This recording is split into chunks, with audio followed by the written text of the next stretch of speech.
You guessed it, Bob's Track Talk is back for another week, and there was plenty of wheel work happening both home and abroad. Formula 1, IndyCar, MotoGP, and even some OG action at the island. Ready? Steady? Let's go! Max Verstappen continued his winning ways in the second round of the F1 World Championship on the streets of Jeddah in Saudi Arabia. Like a thief in the night, Max romped to a comfortable victory ahead of his Red Bull teammate Sergio Perez and Ferrari's Charles Leclerc.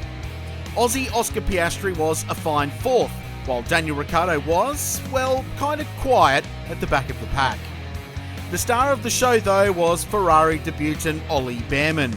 After getting slung into the Tifosi's finest at the last minute, when Carlos Sainz's appendix screamed enough, "It can't be appendicitis, I eat more than enough bacon."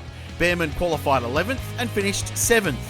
The celebrations post-race was akin to a race win, but given the circumstances, it was a fine result. IndyCar kicked off its season on the streets of St. Pete, and Joseph Newgarden got his championship off to the best start, claiming pole position, fastest lap and a convincing race win.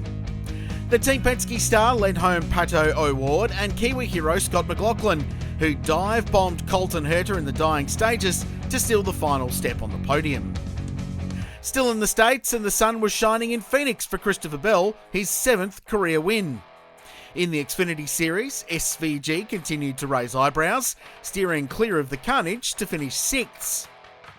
On two wheels, Pecco Bagnaia won the Qatar Grand Prix, the opening round of MotoGP for 2024. It was success for the Ducati rider, but a shocker for Aussie Jack Miller.